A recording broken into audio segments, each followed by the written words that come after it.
Hello everyone, this is Neetu Karolia. BCC के online lecture में आप सबका स्वागत है। आज की इस वीडियो में हम बात करने वाले हैं directive principle of state policy, राज्य की नीति निर्देशक तत्वों के बारे में। इसके साथ ही हम बात करेंगे फंडामेंटल राइट्स और डीपीएसपी में डिफरेंस क्या है और डीपीएसपी से किस किस तरीके के क्वेश्चंस बनते हैं।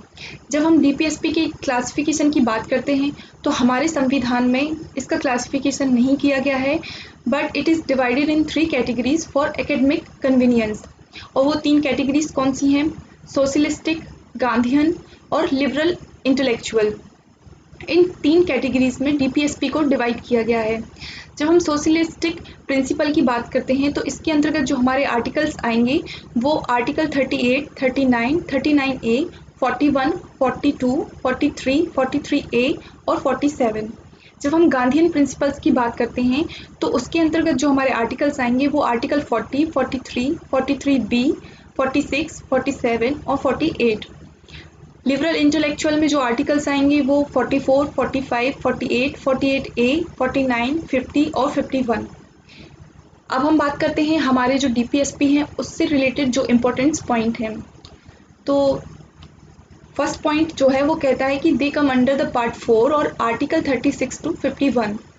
हमारे संविधान का जो पार्ट 4 है और आर्टिकल 36 से 51 डीपीएसपी के बारे में बात करता है। सेकेंड पॉइंट जो है वो कहता है they are basically instruction to the government to carry out certain responsibilities. ये स्टेट के लिए इंस्ट्रक्शंस होते हैं कि जब वह कोई भी नीति या कानून का निर्माण करे तो इनको ध्यान में रखकर करे। थर्ड पॉइंट जो है वो कहता है दे आर नॉन जस्टिसिएबल। तो जब फंडामेंटल राइट्स और डीपीएसपी की हम जब तुलना करते हैं तो हमारे जो फंडामेंटल राइट्स हैं वो जस्टिसिएबल होते हैं। यदि कोई भी स्टेट हमारे फंडामेंटल राइट्स को रिस्पेक्ट नहीं करता है, उन्हें लागू नहीं करता है, तो हम आर्टिकल 32 के तहत सुप्रीम कोर्ट जा सकते हैं और सुप्रीम कोर्ट जो है स्टेट को कहेगा कि आप जो फंडामेंटल राइट्स हैं उनको लागू करें, इन्फोर्स करें। लेकिन जब हम डीपीएसपी की बात करें तो यदि उनको लागू नहीं किया जाता है तो आप सुप्रीम कोर्ट नहीं जा सकते हैं। ये कुछ बेसिक डिफरेंस थे फंडामेंटल राइट्स और हमारे डीपीएसपी में। अब हम बात करते हैं हमारे जो आर्टिकल्स हैं डीपीएसपी के।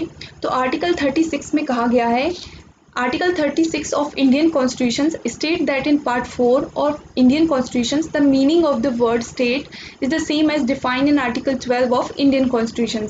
तो हमारा आर्टिकल 36 कहता है कि इसमें जो स्टेट वर्ड को डिफाइन किया गया है तो आर्टिकल 36 में पार्ट 4 में स्टेट वर्ड का मीनिंग वही होगा जो पार्ट 3 के आर्टिकल 12 में दिया गया है।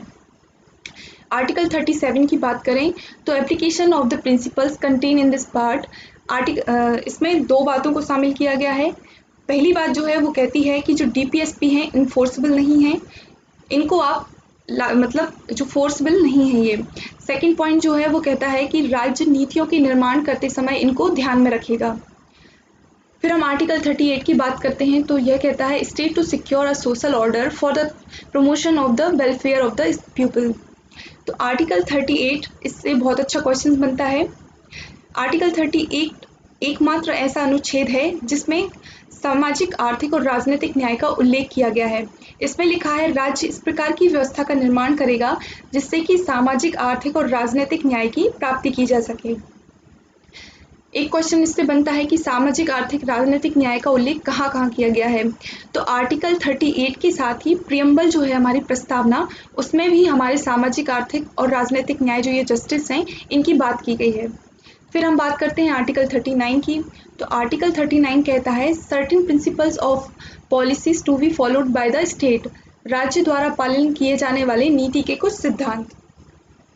आर्टिकल 39 देखिए, जब सबसे महत्वपूर्ण आर्टिकल की बात होती है तो वह आर्टिकल 13 है, 13 जो हमारा फंडामेंटल राइट्स है, जिसमें कहा गया है और हमारे जो जुडिशरी है, न्यायपालिका को यह पावर दिया गया है कि स्टेट यदि हमारे जो फंडामेंटल राइट्स हैं उनको लागू नहीं करता है या उनको किसी भी प्रकार की हानि पहुंचाता है तो स्टेट या कोई भी कानून ऐसा है जो हमारे फंडामेंटल राइट्स को हानि पहुंचाता है तो हमारी जो न्यायपालिका है वह उस कानून की समीक्षा कर सकती है, रिव्यू कर सकती है, जिसे हम कहते हैं जुडिशियल रिव्यू।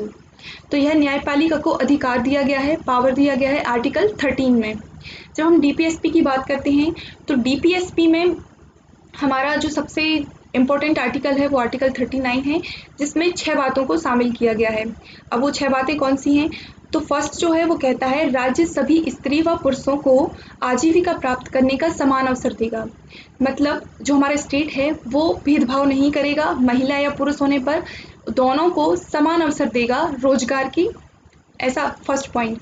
सेकंड पॉइंट जो है वो कहता है राज्य मानवीय व भौतिक संसाधनों का आवंटन इस तरीके से करेगा कि जिससे कि अधिकतम लोगों का कल्याण हो। तो हमारा जो स्टेट है वो मानवीय व भौतिक जो हमारे रिसोर्सेज हैं उनका अलॉटमेंट कुछ इस तरीके से करेगा कि ज़्यादा लोग जो हैं उनको इनका लाभ मिल सके और ज़्यादा लोगों का कल्याण हो सके। थर्ड पॉइंट जो है वो कहता है कि राज्य आर्थिक संसाधनों जो हमारे इकोनॉमिक रिसोर्सेज हैं उनका अलॉटमेंट भी ऐसे करेगा कि ज़्यादा लोगों को उससे फ़ायदा हो। फोर्थ पॉइंट है जो कहता है समान कार्य के लिए समान वेतन। मतलब यदि कोई कार्य स्त्री व पुरुष करते हैं एक ही कार्य, तो दोनों को एक सा वेतन दिया जाएगा। ऐसा नहीं कि पुरुषों को अधिक वेतन दिया जाएगा, महिलाओं को कम दिया जाएगा। और हमारा जो फिफ्थ पॉइंट है वो कहता है राज्य स्त्रियों और पुरुषों को ऐसे कार्य नहीं करने देगा जिससे उनकी मानवीय दशाओं या उनकी स्वास्थ्य के जो खिलाफ हो। तो कोई भी कार्य ऐसा नहीं होना चाहिए जिससे जो व्यक्ति हैं उनके स्वास्थ्य पर कोई प्रभाव पड़े। और जो लास्ट पॉइंट है वो कहता है कि राज्य जो है बच्चे जो टीन एज हैं उनकी शोषण को रोकने के लिए कार्य करेगा या उनको ऐसा माहौल प्रदान करेगा जिससे उनका शोषण ना हो या उनको अच्छा वातावरण जो है उपलब्ध कराएगा। तो आर्टिकल 39 में ये कुछ पॉइंट शामिल किए गए थे। अब हम बात करते हैं आर्टिकल 39A। तो आर्टिकल 39A कहता है equal justice and free legal aid, समान न्याय और मुफ्त कानूनी सहायता। देखिए जब हमारे यहाँ एक कहा जाता है कि यदि न्याय मिलने में देरी हो रही है तो यह न्याय देने से इनकार करना है। यदि किसी व्यक्ति को जस्टिस मिलने में देरी हो रही है तो एक प्रकार से यह है कि उसको जस्टिस नहीं दिया जा रहा है, इनकार किया जा रहा है। और दूसरी बात यह है कि हमारे यहाँ की जो कानून व्यवस्था है, न्याय व्यवस्था है, बहुत कठोर है, जटिल है। कोई सामान्य व्यक्ति जो है न्याय या जो कानूनी सहायता को प्राप्त करने में असमर्थ होता है।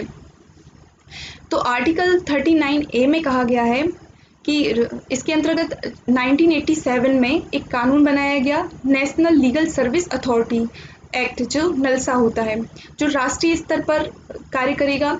स्टेट स्तर पर जो स्टेट लेवल पर सलसा और डिस्ट्रिक्ट लेवल पर डीएल ऐसे डलसा। तो ये जो हैं इनकी स्थापना की गई। जो ये तीनों संस्थाएं हैं वो आम लोगों को, जो गरीब लोग हैं, बीपीएल हैं, उनको निःशुल्क विधिक सहायता उपलब्ध कराने का कार्य करेगा। ऐसा आर्टिकल 39 में व्यवस्था की गई है कि जो गरीब हैं, बीपीएल हैं, जो न्याय लेने में असमर्थ हैं या उनके खिलाफ कोई ऐसा कार्य होता है और वो जो है केस फाइल नहीं करते हैं या उनको उसका नॉलेज नहीं है, तो आर्टिकल 39A में ऐसी व्यवस्था की गई है कि ऐसे व्यक्तियों को मुफ्त में कानूनी सहायता दी जाएगी। फिर आर्टिकल 40 जो है वो कहता है ऑर्गेनाइजेशन ऑफ विलेज पंचायत, ग्राम पंचायतों का संगठन। तो आर्टिकल 40 जो है कहता है राज्य ग्राम पंचायतों का क्या करेगा, निर्माण करेगा और उनका गठन करेगा। ये गांधीयन फिलॉसफी से संबंधित है, क्योंकि गांधी जी का कॉन्सेप्ट था, उनका कहना था कि हमारे जो गांव हैं वो आत्मनिर्भर बने, प्रत्येक गांव है वो आत्मनिर्भर बने, उनको किसी भी प्रकार से किसी भी चीज़ के लिए किसी और पर निर्भर ना होना पड़े। और इसके लिए उन्होंने एक कॉन्सेप्ट दिया था ग्राम स्वराज। तो उससे ही रिलेटेड है हमारा आर्टिकल 40 ग्राम पंचायतों के संगठन से।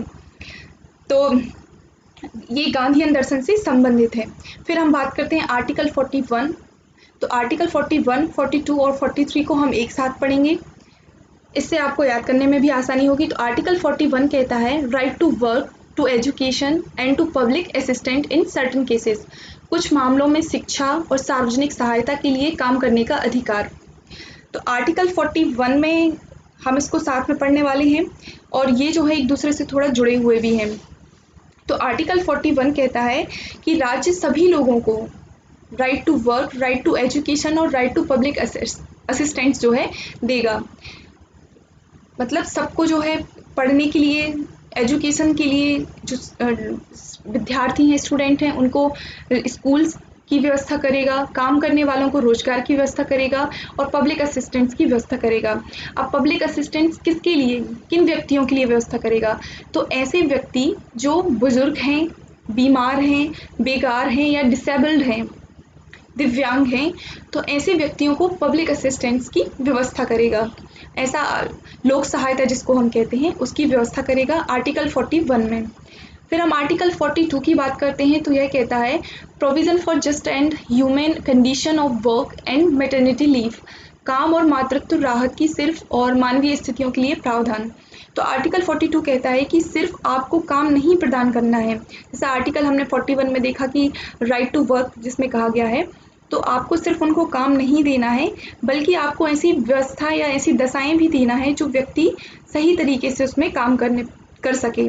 तो मानव के लिए उचित दशाएं उपलब्ध कराना, राज्य लोगों को मानवोचित दशाएं उपलब्ध कराएगा, ऐसा आर्टिकल 42 में कहा गया है। उसके साथ ही मैटरनिटी लीव जो मातृत्व अवकाश की बात की गई है वो भी आर्टिकल 42 में कहा गया है।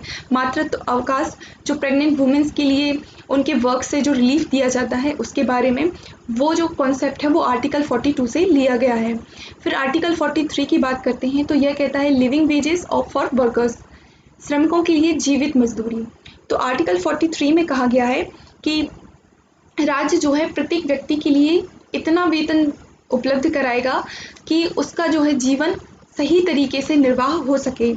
तो 43 में कहा गया है कि राज्य किसी भी व्यक्ति को इतना वेतन उपलब्ध कराने के लिए व्यवस्था करेगा कि व्यक्ति जो है सामान्य जीवन जी सके। ऐसा ना हो कि वह कार्य करे लेकिन उसको उससे वेतन इतना मिले कि उसका गुजारा ही ना हो। तो ऐसा आर्टिकल 43 में कहा गया है। जब हम आर्टिकल 43A की बात करते हैं तो participation of workers in management for of industries, उद्योगों के प्रबंधन में श्रमिकों की भागीदारी के बारे में बात करता है। तो आर्टिकल 43A कहता है कि इसको ए मतलब लिखा हुआ है, मतलब इसको मूल संविधान में नहीं था, इसको हमने संशोधन करके जोड़ा है और वो संशोधन था 42nd अमेंडमेंट। तो 42वें संविधान संशोधन के द्वारा 43A को जोड़ा गया है जो कहता है कि राज्य रोजगार देगा, मानवोचित दशाएं देगा और राज्य जो है जीवन निर्वाह योग्य वेतन देगा। इसके साथ ही भारत में जो ट्रेड यूनियन, जो भामस और इंटक जो हैं, इनमें सरकार क्या करेगा, सरकार की ड्यूटी बनती है इसके लिए कि वह इनकी चुनाव करवाए और इनको चयनित करे। तो 43A में कहा गया है जैसे ये ट्रेड यूनियंस होते हैं इनके कर्मचारियों का चयन करें और वो कर्मचारी क्या करेंगे, जो सरकार की नीतियां हैं उनका जो अवलोकन करेंगे कि वो नीतियां सही हैं और वो उनके बारे में क्या सोचते हैं, तो राज्य को वो बताएंगे इसके बारे में। तो ये राज्य की ड्यूटी है। जब हम आर्टिकल 44 की बात करते हैं तो वो कहता है uniform civil code for the citizen. ये अभी भी चल रहा है जो CCC जिसको कॉमन सिविल कोड कहते हैं। आर्टिकल 44 यूनिफॉर्म सिविल कोड के बारे में बात करता है, कॉमन सिविल कोड के बारे में, समान नागरिक संहिता। तो राज्य क्या करेगा, इसकी स्थापना करेगा। इसका मतलब है जब एक देश है तो देश की एक शासन व्यवस्था भी होना चाहिए और एक ही शासन व्यवस्था के द्वारा सारे व्यक्ति जो है रेगुलेट होना चाहिए। ऐसा ना हो कि धर्म अलग अलग धर्मों के हिसाब से शासन जो हो अलग अलग हो। जैसे हमारे यहाँ 98% केसेस में तो हम लोग सिविल कॉमन जो कोड हमारे यहाँ कॉमन सिविल कोड चलता है, लेकिन 2% केसेस जैसे कि विवाह पद्धति जो है हमारे यहाँ और तलाक लेने की, जैसे मुस्लिम्स में विवाह करने की पद्धति अलग होती है, हिंदू में अलग होती है, सिख ईसाई में अलग अलग होती है। तो ये कुछ केसेस हैं जहाँ पर जो हमारा कॉमन सिविल कोड है नहीं चलता है। तो 98% यदि इंडिया में देखें तो हमारे यहाँ CCC ही कार्य करता है, कॉमन सिविल कोड। और इसमें कुछ केसेस भी आ जाते हैं जैसे सायरा बानो ट्रिपल तलाक वाला केस था और जिसको 2017 का मामला सुप्रीम कोर्ट ने अपने निर्णय में कहा कि यह इस्लाम का भाग नहीं है और इसको रद्द किया जाता है। तो ये जो कॉमन सिविल कोड है इसके अंतर्गत ही आता है। फिर आर्टिकल 45 की बात करें तो वह कहता है provision for free and compulsory education for children. तो आर्टिकल 45 कहता है कि 6 वर्ष से कम आयु के जो भी बच्चे होंगे उनके लिए पूर्व जो प्राइमरी एजुकेशन है उनकी बाल्यावस्था की उनको प्रदान करेगा स्टेट। पहले क्या है, पहले जो क्या था 86 जो हमारा 86वां संविधान संशोधन था 2002, उससे पहले इसमें 6 से 14 वर्ष तक के बच्चों के बारे में भी बात की गई थी, लेकिन अब हमने उसको आर्टिकल 21 के अंतर्गत सेपरेट कर दिया गया है और आर्टिकल 45 में बात की गई है 6 वर्ष तक के बच्चों के बारे में। कि राज्य जो है उनके लिए मुफ्त और अनिवार्य शिक्षा की व्यवस्था करेगा। अब हम बात करते हैं आर्टिकल 46 के बारे में, जो कहता है promotion of educational and economic interest of scheduled caste, scheduled tribes and other weaker sections. अनुसूचित जातियों, अनुसूचित जनजातियों और अन्य कमजोर वर्गों के शिक्षित और आर्थिक हितों को बढ़ावा देना। तो आर्टिकल 46 में कहा गया है कि SC ST व समाज के जो weaker section of the society हैं उनकी शिक्षा की व्यवस्था राज्य करेगा। ऐसा आर्टिकल 46 में कहा गया है कि जो हमारे यहाँ weaker section of the society हैं, SC ST और गरीब तबके के लोग हैं, उनके लिए राज्य क्या है, उनकी शैक्षिक और आर्थिक हितों को बढ़ावा देगा और इसकी व्यवस्था राज्य करेगा आर्टिकल 46 के अंतर्गत। आर्टिकल 47 की जब हम बात करें तो यह कहता है duty of the state to raise the level of nutrition and the standard of living and improve public health. पोषण के स्तर और जीवन स्तर को बढ़ाने और सार्वजनिक स्वास्थ्य में सुधार करने के लिए राज्य का कर्तव्य है। तो आर्टिकल 47 कहता है कि राज्य लोगों के जीवन स्तर, उनके पोषाहार, न्यूट्रिशन, उनकी स्वास्थ्य, हेल्थ में सुधार करेगा। ये राज्य का प्राइमरी ड्यूटी है ये राज्य की। कि आर्टिकल 47 में प्राइमरी ड्यूटी के बारे में बात की गई है कि राज्य लोगों के पोषण, उनके जीवन स्तर, लिविंग स्टैंडर्ड और सार्वजनिक स्वास्थ्य, उनकी हेल्थ के बारे में जो है कार्य करेगा। और यदि कोई भी हानिकारक पदार्थ जैसे अल्कोहल, यदि राज्य चाहता है मादक पदार्थों पर रोक लगाना, तो राज्य को आर्टिकल 47 में यह अधिकार दिया गया है कि राज्य उन पर रोक भी लगा सकता है, शराब वगैरह पर रोक लगा सकता है। फिर आर्टिकल 48 की बात करें तो आर्टिकल 48 कहता है organisation of agriculture and animal husbandry, कृषि और पशुपालन का संगठन। तो आर्टिकल 48 राज्य कृषि व पशुपालन में सुधार हेतु एडवांस टेक्निक्स, जो उन्नत तकनीक है उनका उपयोग करेगा। राज्य पशुओं व विशेषकर गाय की वध पर रोक लगाएगा। तो जो बीफ पर रोक लगाई जाती है या गौ हत्या पर जो रोक लगाई जाती है वो आर्टिकल 48 ही उसका आधार होता है। फिर हम बात करते हैं आर्टिकल 48A के बारे में, 48A के बारे में, जो कहता है protection and improvement of environment and safe gardening of forest and wild life, पर्यावरण की सुरक्षा और सुधार और वनों और वन्य जीवों की सुरक्षा। तो आर्टिकल 40A जो है राज्य पर्यावरण, विशेषकर जो है हमारे उनका संरक्षण, वन और वन्य जीव की रक्षा करेगा। राज्य हमारे पर्यावरण, हमारा जो इन्वायरमेंट है, हमारे जो वन और वन्य जीव हैं उनकी रक्षा के लिए प्रावधान कर सकता है। फिर आर्टिकल 49 में कहा गया है protection of monuments and places and objects of national importance, स्मारकों का संरक्षण और राष्ट्रीय महत्व के स्थान और वस्तुएं। हमारे जो फंडामेंटल ड्यूटीज़, जो हमारे मौलिक कर्तव्य हैं, उसमें भी हमारे जो राष्ट्रीय महत्व के जो भी, जैसे हमारा जो फ्लैग है और कोई भी ऐसे जो मॉन्यूमेंट्स हैं उनके संरक्षण के बारे में बात की गई है। तो यहाँ पे कई बार क्वेश्चन जब आता है स्मारक जो हमारे हेरिटेज या मॉन्यूमेंट्स हैं, तो कई लोग उसको फंडामेंटल ड्यूटीज़ में डाल देते हैं, जबकि ये हमारे DPSP में कही गई है आर्टिकल 49 के अंतर्गत कि हमारे जो भी स्मारक हैं उनका संरक्षण और राष्ट्रीय महत्व के स्थान और वस्तुओं का संरक्षण किया जाएगा। तो ऐसा DPSP के अंतर्गत ही कहा गया है। आर्टिकल 50 की बात हम करते हैं तब, तो इसमें कहा गया है separation of judiciary from the executive, कार्यपालिका से न्यायपालिका का अलग होना। तो आज़ादी के समय से ही जो है हमारे यहाँ ऐसे बहुत सारे पद थे जिसमें कार्यपालिका और न्यायपालिका दोनों के अधिकार उनको साथ में दिए गए थे। जैसे हमारे यहाँ अभी भी देखने को मिलते हैं, कलेक्टर को हम लोग मजिस्ट्रियल पावर भी देते हैं, उनको जो मजिस्ट्रेट जो पावर होते हैं वो कलेक्टर को दिए गए हैं, उनको हम जिलाधीश कहते हैं। और DM जो होता है डिस्ट्रिक्ट मजिस्ट्रेट, SDO को हम लोग SDM कहते हैं। तो कार्यपालिका के पद हैं ये, जबकि लेकिन उनको हमने जुडिशियल जो पावर है वो भी हमने उनको दिए हुए हैं। तो ये जो शक्ति के पृथक्करण के सिद्धांत का उल्लंघन है। तो आर्टिकल 50 जो कहता है कि कार्यपालिका से न्यायपालिका को अलग किया जाए। फिर आर्टिकल जब हम 51 की बात करते हैं, आर्टिकल 51 के बारे में, तो आर्टिकल 51 कहता है